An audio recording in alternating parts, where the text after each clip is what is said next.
Hi stylists, this is Gina Bogda, Senior Director from Lititz, Pennsylvania, chiming in here and wanted to share with you a top booking tip that has been working for me. Perhaps your January and February weren't where you wanted them to be, and I will let you know that mine was not where I wanted it to be. But what I've learned over the past almost 7 years of being a stylist is that when something's not working for you, there's nothing wrong with shaking it up. So I decided to shake it up a little bit and said, you know what, I'm just gonna start from scratch. I'm gonna go right back to what I tell a brand new stylist about making a really big list and making sure she's writing it down.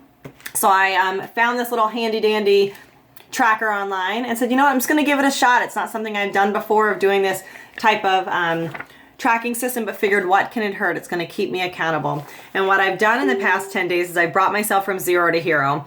I literally have reached out to over 80 people.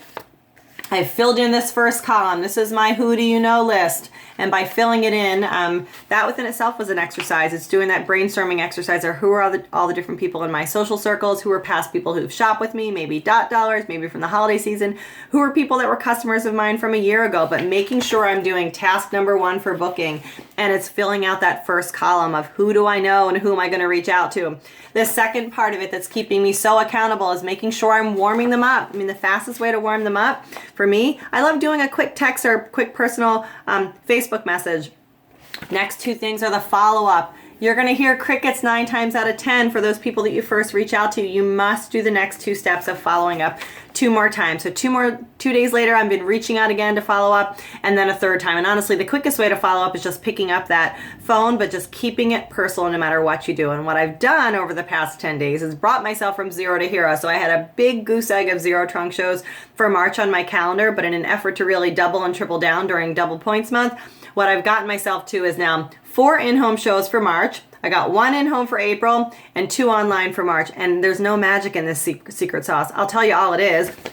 I'm actually doing the work, but I'm keeping myself accountable. I've gotten back to the basics of writing out my list, consistently reaching out to 10 a week, and making sure that I'm following up. And there's something about this chart and it just being black and white visual. I grab my pen to paper if I'm going to be working in Starbucks for the afternoon or going to be working from my sofa. No matter where I'm working, this list can come with me, and it's easy enough to make sure that I'm doing what it takes, because we know that 10 conversations is going to get me 1 booking. So make that tiny adjustment for yourself. The great thing about Stellan, one of our many ones, is you can restart any day. So let today be your reset button, like mine was 10 days ago, to get your March back into a place where you want it to be, so you can get your Stella groove back too.